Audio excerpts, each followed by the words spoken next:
Hi, everybody. Welcome to Conscious Conversations. I'm your host, Katie Augustyn. So I'm a transformation coach. I'm a shamanic energy practitioner and healer, and I'm the head of the Transformation Center based in Westport, Connecticut. So in addition to the individual sessions that I do, we also have classes and workshops. So you can go on our website, transformationcenterct.com, and look up the schedule. You can see all the events that are coming up. We have classes and workshops. We have sound baths in the backyard when the weather's nice, of course. What else? I think that's it right now. Oh, and lots of stuff online as well. So check that out. And everything we do at the center is really based on assisting you to find out who you truly are and let go of everything that you're not. So we welcome beginners, just check it out and get in touch with us. Thank you. So tonight on Conscious Conversations, I'm really excited to introduce my guest, Melissa Ortiz Sinclair. Welcome to the show, Melissa. Thanks so much for having me. Nice to be here. Yeah, it's nice to meet you in person. Nice to meet you in person. We've met on Zoom, but that's it. So yes. Thanks for coming down. Of course. So I'm going to read a little bit about you before we get started. Sure. for our audience. Okay, so Melissa Ortiz Sinclair is a licensed clinical therapist in Connecticut. She specializes in treating PTSD, trauma, and women's and relationship issues, all really important things. And she is part of the private practice called The Power to Heal, LLC. So we're showing her contact info, so you can reach out to her on the website or email or phone. All right, so thanks again for being here tonight. Excited to be here. Yeah. So, I'm curious. I always like to know, how did you get started in this field? Like, why did you pick what you're doing? How did it all start? It's a great question, and I don't have the most traditional start. This is actually my second career. For 10 years, had a whole other career, really. So my undergraduate degree is in journalism. So for a little blip in time, I worked as a writer for some online publications that I think might no longer exist, but I was a writer for a little bit. Mm-hmm. I graduated college in 2010, so that was, as you can remember, what the economy may have been like, so finding jobs is really difficult. So right around the time I graduated, I joined AmeriCorps, which is Domestic Peace Corps. And I did a year of service in Greenwich, Connecticut over at the American Red Cross. So there I was working in disaster relations. Oh. And so anything you can think of that would be natural disaster, or man-made, like fire, something like that. Wow. The Red Cross is deployed out. So I'd be part of that team that was there. Really? And so that was kind of my introduction, I think, to trauma work in a way. That's been challenging. Yeah. Best thing I've ever done. Very rewarding. Very rewarding. And so I always kept that in mind, that was something that I found gave me a lot of fulfillment and meaning. And then afterwards, I transitioned to my career of administration, where I was for about 10 years. So I worked mainly in finance and real estate. Mm-hmm. And COVID happened. And it changed my life, as I'm sure as it did for many. So I'd been working at a hedge fund for quite a while, and they did massive layoffs. I was part of the folks that got let go, and I just reevaluated my life at that point. And I decided to go back to school, get my master's, become a therapist. I had known that I'd wanted to go to school for a long time. I just wasn't sure how to go about it or if the time would ever be right. I thought maybe I was too old, which I don't agree with anymore now that I'm here. But yeah, it's been a journey.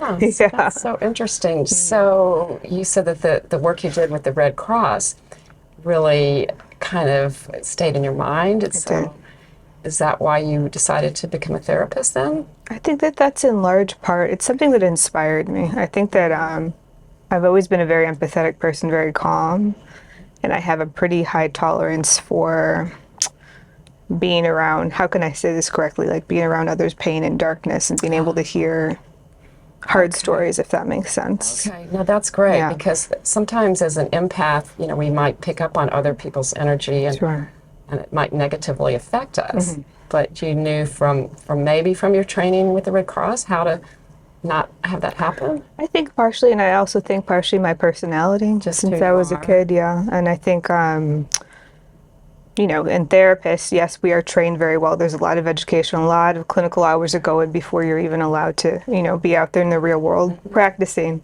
But part of, in my opinion, the mark of a good therapist is someone that it just speaks to their heart and it's in your personality.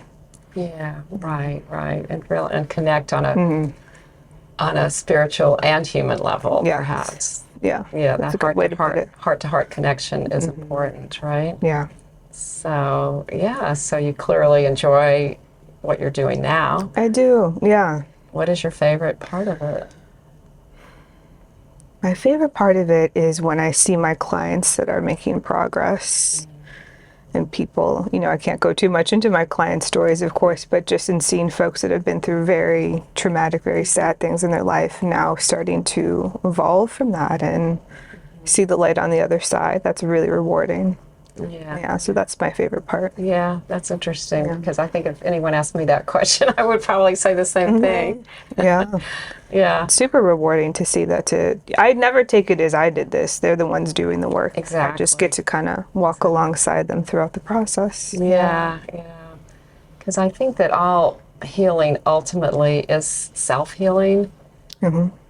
Yeah. Because we all have what we need within us, I think. I agree. Yeah. I agree. But sometimes a therapist can just help you remember that and see certain things within you that, because of our pain and our trauma, might be hard to see or that we've forgotten that we have. Right, exactly. Because I think even if we don't have trauma, I think as humans forget like who we really are. Yes. Yeah. Yeah. And how we can go back there, or not maybe go back there, but just access that part of us that is perfect in the way that, I mean, we were talking earlier, there's no such thing as perfect, but I think that as souls, we come in with a layer, or without a layer. It's like we're pure, I guess is what I mean. So maybe not perfect, but pure. Yeah. And going back to that place. Sure. No, that's a beautiful way to think of it. And a common question I'll get sometimes from my clients in session is, well, what do you think I should do? And so I can't tell you, I'm not an advice giver, so I'll say, I think that you know what you want to do. Yes. So let's take a moment and think about it. And they always come up with their own answer because people are the experts in their own lives. Yeah, it's almost as though they need permission to be there, or to know. Sometimes I ask clients, because coaches, it's the same thing. We don't give advice. We ask empowering questions, and so sometimes if somebody asks me that, I'll say, well, what if you did know? What would you do? Yeah, no, that's a good therapeutic technique, Right? actually. Yeah. And it just gets them, it gets them out of their head and into their heart, right? Yeah, absolutely. Yeah. So I know. It sounds like we're on the same wavelength there, and what you do is somewhat spiritually based as well, without even calling it that, perhaps. Yeah, I would agree with that. I don't consider myself a religious person. I'm not part of any organized religion, but I am very spiritual, and I do believe that there's for me, like a higher power, and I know for myself at times I'll just sometimes honestly say like a quick prayer to myself before I go into session, before I start a day. Especially if I know I have a particularly hard case, just that I'm open and receptive and able to be there in the way that my client needs. Yeah, and maybe to receive some extra support from the spirit world or from our higher self. Or, All of that helps. Yeah, exactly. Because that's what I feel like. I'm really like a conduit. As a healer, different from being a coach. It's like a conduit for that spiritual energy that comes through. Yeah, absolutely. Yeah, and I think maybe some ways therapists can be the same. I think so. Why not? Right. Yeah. Even though maybe therapy tends to be a little more intellect based. I'm not sure. It's I'm a clinical therapist, so there's that clinical side where I have to track progress and kind of think about things scientifically and evidence-based and all that. But, you know, that is, I guess you would say, the brain and logical part, and then there's the heart of connecting with our clients in that way and just providing space. Right, and to having both is really ideal when you think about it for therapists. Yeah. So how about the trauma side of it? Because it sounds like that's your specialty. Did you decide to specialize in that, or?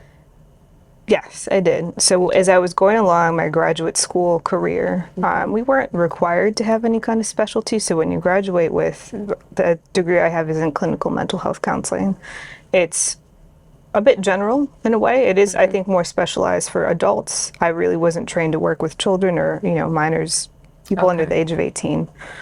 So I do just work with adults. But when I was going through my coursework, I had already thought probably something like trauma called to me, but the more I did research, I found that that was something that really interested me. So before I graduated, through part of my internship and my coordinator, who is now my boss at the private practice that I'm at, she does EMDR, and she recommended that I get into that. And so I started my training, and I really love it. So that's specifically very trauma-focused therapy. So tell us more about EMDR for those who aren't familiar with it. Sure, yeah. EMDR, some people might have heard of it. I think it's very trendy right now in the therapy world, but it's based on eye movement. Originally, it was based on eye movement. Now there's other things that we can do either with touch or sound.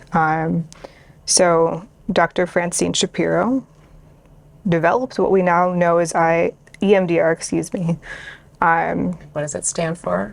It's eye movement desensitization. See, I'm going to forget. Eye movement desensitization. Reactivation or response? Okay. I'm sorry, I should know that. That's okay. That's close. But basically what the thought is, when folks go through something that's traumatic, we're in the fight or flight response, right? So if someone is, I don't know, in a car accident, or they're being chased by an attacker, right? Just say, for an example, your brain is then going to go into the reptilian part of the brain where you're in fight or flight. You're not exactly sitting there processing, well, why is this happening to me? So when we have PTSD, our brain is stuck in that, right? So I kind of think of like a car that's stuck in the wrong gear. So what EMDR does is it allows that trauma to be then moved to the other part of the brain that actually allows you to start processing that trauma. So we're not in this overly heightened arousal state, if that makes sense. And what you do traditionally is you're following, I think a lot of therapists might use their finger or a pointer, or the owner of my practice will use something called a light bar, which is literally just like a bar of light that you follow back and forth with your eyes. And you recount, without going into too much detail, we call them targets, something that is traumatic or bothersome to you, as you follow the light or whatever the thing is that you're following back and forth with your eyes. And there's something with that that helps your brain start to process the trauma in a healthy way. Wow. So, I mean, I'd heard of it. I sort of knew what it was, but I never knew the mechanics involved. So that's interesting. So it gets it out of the reptilian brain into the more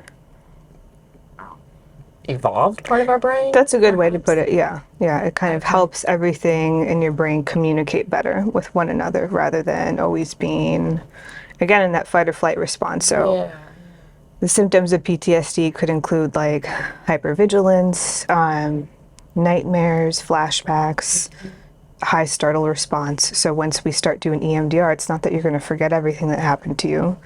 But with those symptoms, things start to be turned down a lot, if that makes sense. So now it's not at the forefront of your mind and is bothersome. Right. Yeah. So when you get triggered, well, like we all get triggered by various things, right, throughout the day. Sure.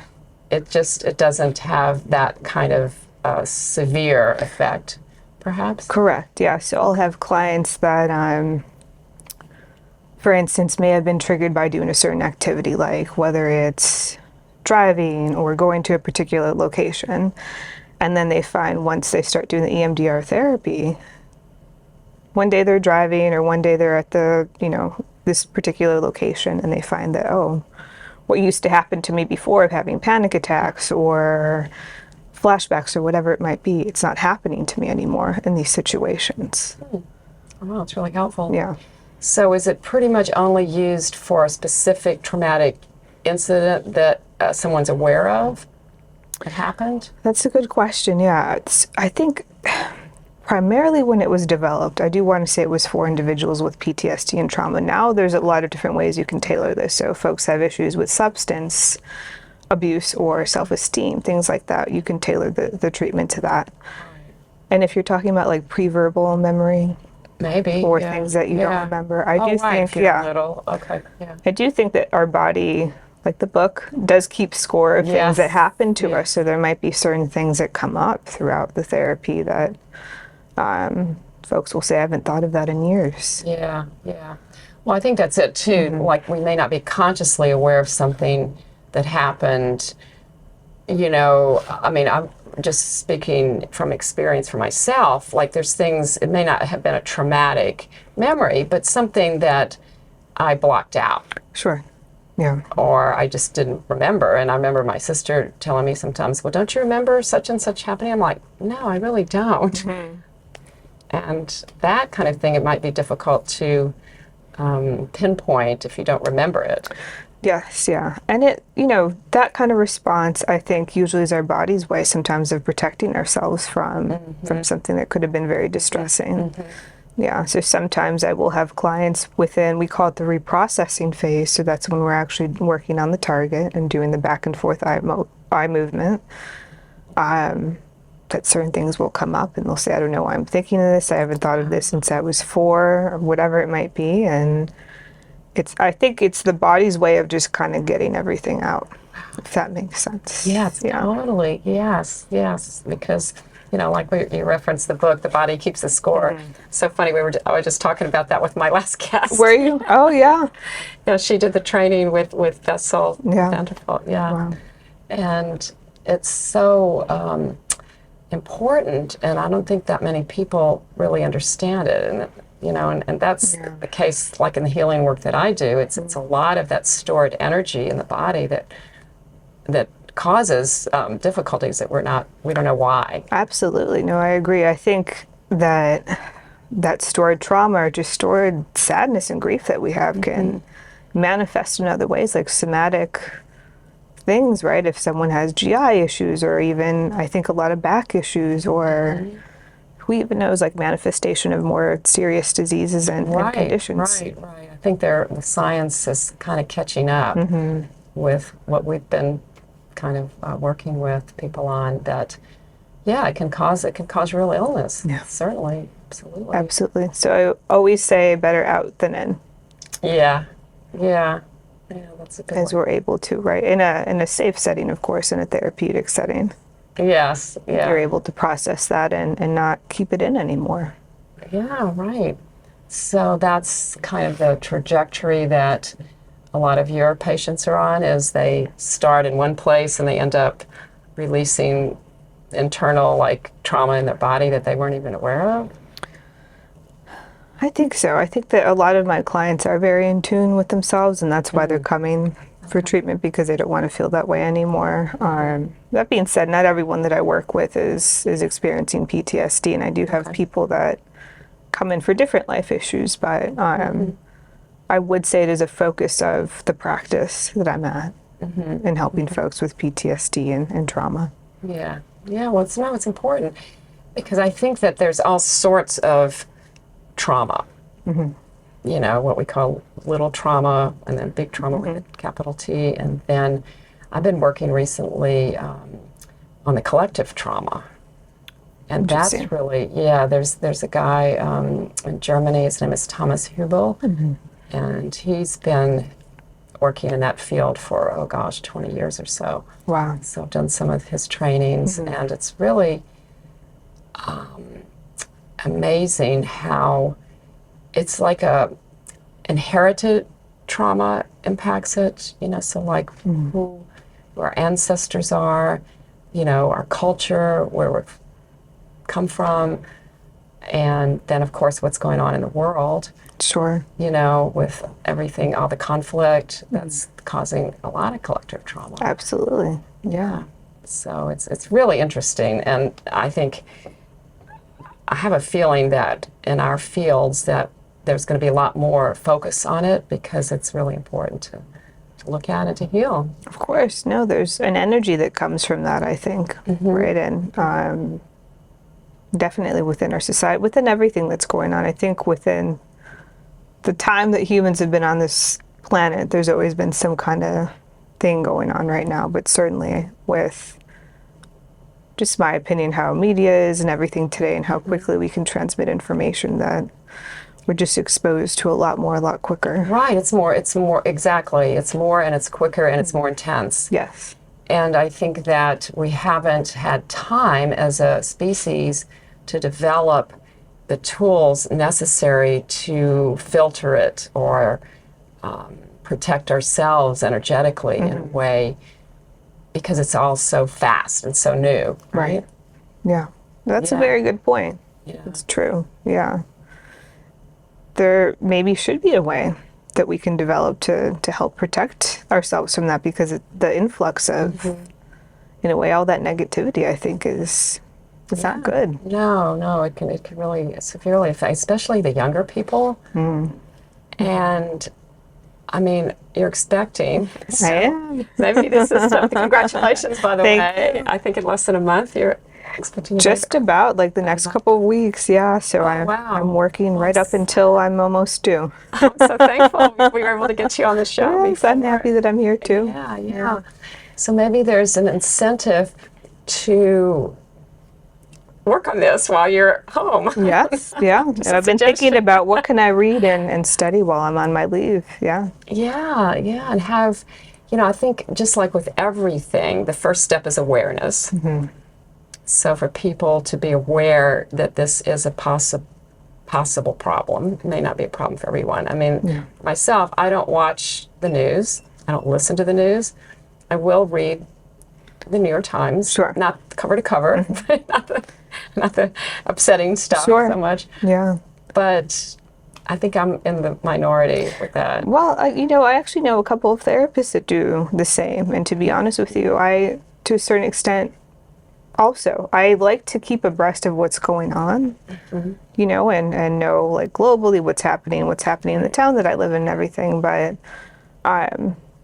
doing too much of a deep delve, I think, can be problematic, or just seeing everything that comes towards you can be problematic. So there has to be, for me, I'm a woman in my 30s, I can kind of be conscientious about what that filter is, but I do worry about younger generations and everything that they're exposed to.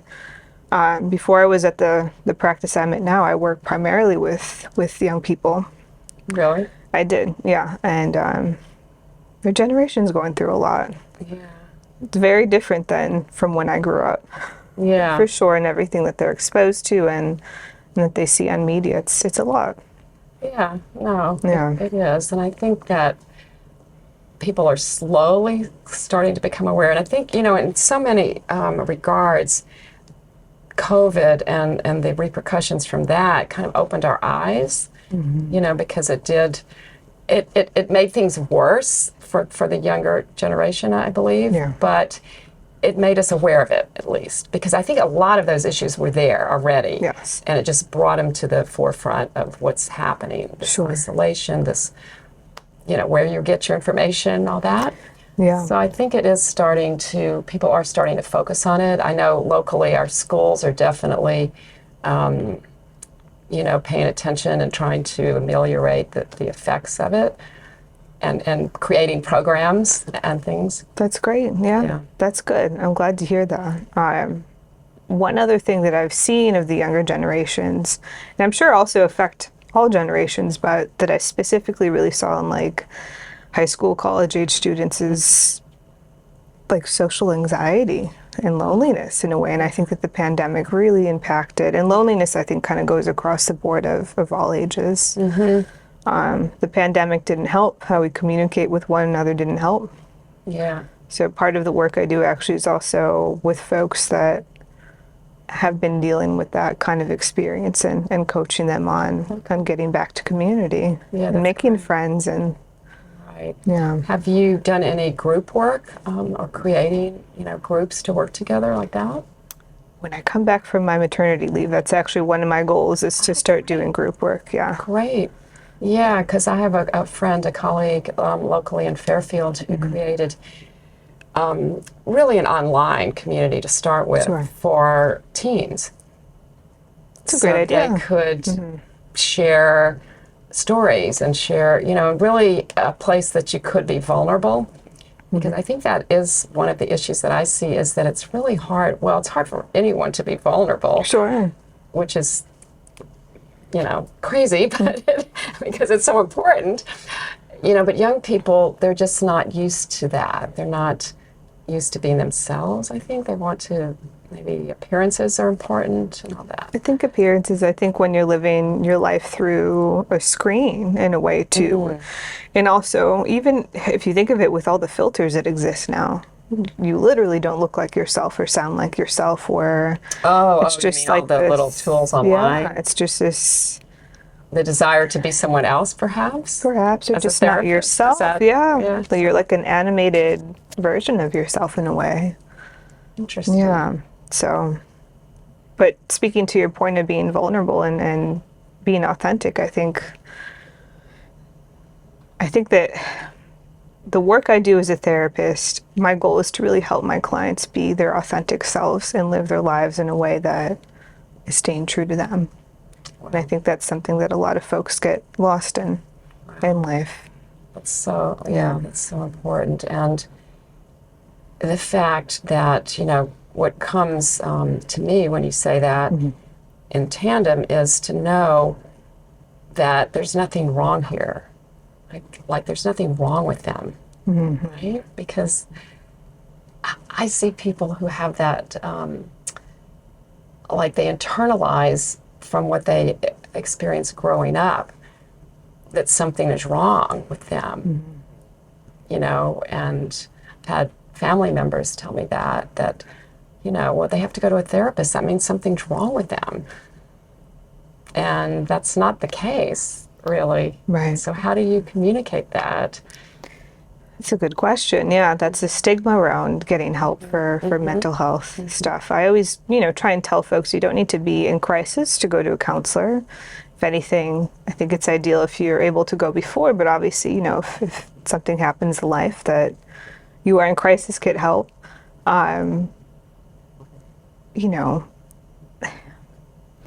It's a tricky thing. I don't think that people are ever going to find out about me necessarily from word of mouth, just because of the nature of what I do. I think there is still some kind of stigma. I don't know that I want to say shame, but I can't imagine too many people being like, in general, oh, this is the therapist that I see, you should. Right, and that's, we should try to normalize it. Yes. Because it's not that something's wrong with us, it's that we need a little assistance, and everybody needs assistance. Yes. Right. Yes. Wow. Well, I think we're going to have to wrap up now, Melissa. Okay. That went by real fast. It did, Yeah. yes. Well, thank you so much for being on the show. Thank you for having me. This is great being here. It's wonderful. And thank you to our audience for being here today. And also to the Westport Library, Verso Studios, for hosting our podcast. See you the next time. Namaste.